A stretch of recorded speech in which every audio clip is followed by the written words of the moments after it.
In the date palm oases of Morocco's Drought Valley, a farmer scoops up ground that pours through his fingers like the sand in an hourglass. And from that same dead sand, through a summer that can go months without a single drop of rain, he pulls tomatoes, melons, and beans. Subscribe for more desert and drought gardening secrets that make your soil richer and your watering easier every single week. Look at that handful again.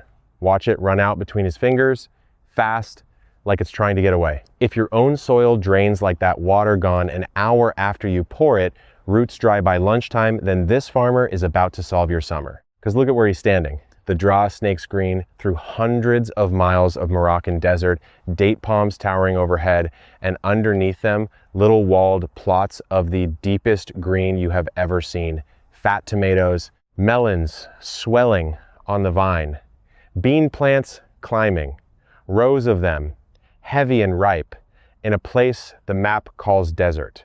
All of it growing out of pale, thirsty sand under a sky that can crack bone dry for weeks. No rain, no well water to waste. Ground that, by every rule you were ever taught, should give you a big fat handful of nothing. Take that in for a second. The same sand that won't hold water long enough to fill a footprint is feeding a family. Same grains, same brutal sun overhead. The difference isn't the weather, and it isn't luck. The difference is what that farmer did to his sand months before you or I would even think to start. So how? There's one move behind all of it. Not a gadget, not some expensive miracle powder you order online and dump on top. One move, you feed the soil now in the heat, and then you step back and let it build itself. That's the whole thing this video hands you. It doesn't come in a bag, it comes from understanding. And it's a secret in the way the most useful things usually are sitting right out in the open, ignored. Oasis growers and dryland farmers have leaned on this for centuries, from these Moroccan palms to dry gardens all over the world. Almost no home grower ever hears it. Why? Because it looks like doing nothing. It happens in the hardest, driest, most miserable weeks of the year, when every instinct you have is screaming at you to fuss and water and rescue what's left, and instead, these growers just wait. Think about that patience. While the desert bakes and the wells drop, they've already done the one thing that counts, and now they let it happen on its own. So everybody else walks straight past the thing that mattered. Now bring that home to your own patch of dirt. A longer dry season is coming. Your water bill climbs a little higher every month, the sprinkler running longer, the beds drinking more and giving back less, and you feeling like you're pouring money straight into the sand. And be honest, this year your plan is to water more, isn't it? Hold that thought. Because in the desert, they do the exact opposite. The smartest thing you can do for your beds this summer isn't to pour on more water, it's to load that sand with well-rotted manure right now, while the heat is still on. Well rotted just means aged and broken down, soft and dark, so it won't burn a single root. And here's the shift that changes everything. That manure isn't fertilizer you sprinkle for a quick green up. It's food. You're not feeding the plants, you're feeding the ground itself. I know exactly how that sounds. You'd be feeding a bed you haven't even planted yet. In the middle of July, in the worst heat of the year, a whole wheelbarrow of good, dark manure worked into bare ground, and not one seed going in for months. Your neighbors would swear you'd lost the plot. So here's the part that makes no sense. You spread rich manure over a bed you won't plant until fall, in the hottest weeks of the year, and then you walk away. No seeds, no harvest. Nothing to show for it. It looks like a plain waste of perfectly good manure. Why on earth would you feed ground you're not even planting yet? The answer is that the desert heat you're cursing right now, the heat you'd give anything to escape, is doing something to that manure you cannot see. But before you can trust that, you have to look at what your sand actually is. Pick up a handful and it pours straight through your fingers, because bare sand is basically a jar of tiny glass beads, round, hard, smooth, with wide gaps between every grain. Water hits it and drops straight down through those gaps, past the roots, gone. You soak a bed at dawn, and an hour later it's dry again. That's not you watering wrong. That's the sand doing exactly what sand does. Pour a glass of water on your driest bed tonight and watch how fast it vanishes. That's the problem we're fixing. So more water is a losing game. You're pouring it into a sieve, and the sieve always wins. Which is where the manure comes in, and I mean well-rotted manure, the kind that's already aged and broken down for months, dark and crumbly and cool, so it won't burn a single root. Here's the reframe that changes everything. That manure isn't fertilizer you sprinkle on for a quick green up. It's food. Food you bury in. And the thing you're feeding is alive. That's where the heat walks back into the story. Everyone treats the dry season heat as the enemy, the thing baking their beds to dust. It's the opposite. The heat is the engine. Warmth wakes up the soil microbes, the bacteria and fungi living down in the ground, far too small to see, that eat organic matter for a living, leave them cold, and they sleep. Warm them up and feed them buried manure, and they wake up starving and get to work. There's a whole living city down there you'll never lay eyes on, and you just rang the dinner bell. And here's the part you can't see, the part that does the real magic. As those microbes eat, they don't just break the manure down, they ooze sticky stuff. The fungi push out long threads, fine as spider silk, that web through the ground and lace grain to grain. The bacteria leave behind natural glues, and grain by grain, they stitch your loose sand into little clumps. Gardeners call them crumbs, and crumbs change everything. Because a crumb holds water. Between those clumps and inside them sit tiny pores, and water clings in there instead of racing past the way a sponge grips water, instead of letting it run straight off a plate. Sand that leaked like a sieve starts to hold on. Same ground, same grains, but now they're stitched into something that catches a drink and hands it slowly over days to a thirsty root. And the payoff is bigger than you'd ever guess. Lift the organic matter in your topsoil by just 1%, one single percent, and that ground can hold on the order of 20,000 extra gallons of water per acre. Scale that down to one backyard bed, and it's like tucking a small swimming pool of moisture into ground that used to leak like a sieve. All of it held right there in the root zone, waiting for the plant to ask. That isn't a trick you buy in a bag, it's water you grew yourself. A swimming pool of water held in one bed for the cost of a wheelbarrow of manure. Tell me you're not tempted. So here's the whole job, and it's gentler than watering all summer long. Spread that well-rotted manure 2 to 3 inches thick right over your bed, about as deep as your thumb is long. Work it into just the top few inches with a fork. Don't bury it deep. The life you're feeding lives up near the surface.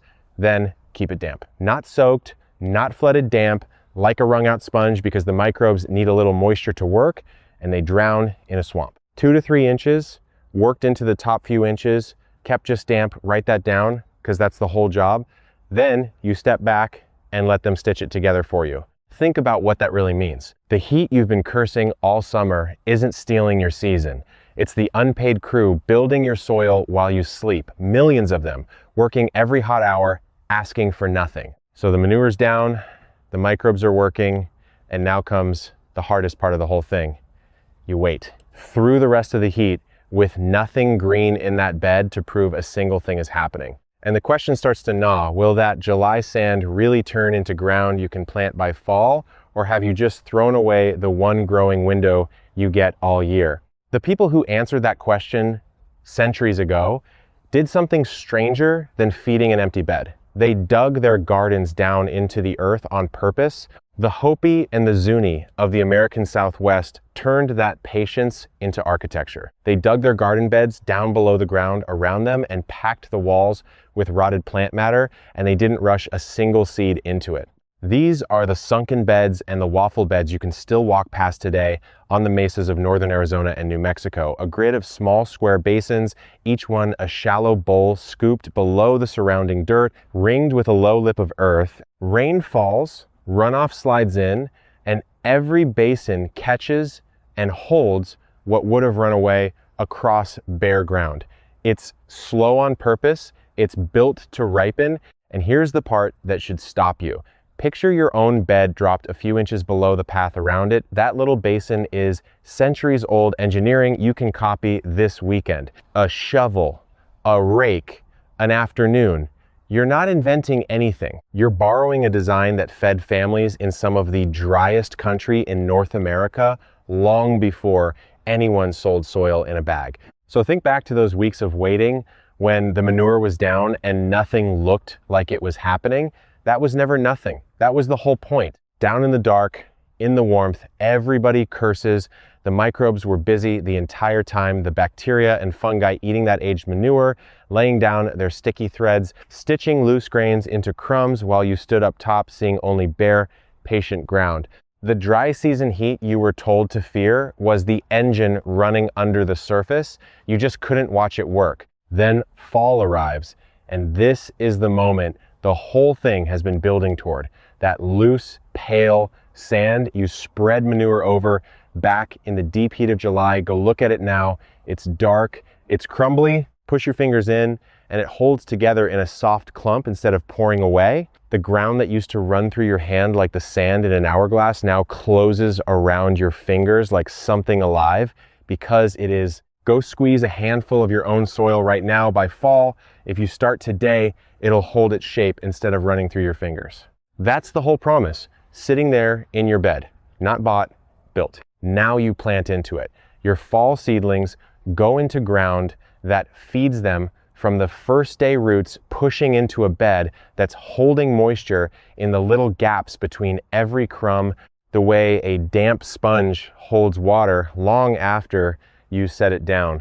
You water and it stays. Where bare sand used to go bone dry an hour after a soaking, this bed keeps its moisture between waterings quietly, so the roots aren't thirsty by lunchtime. The heat rolls through and the bed shrugs it off.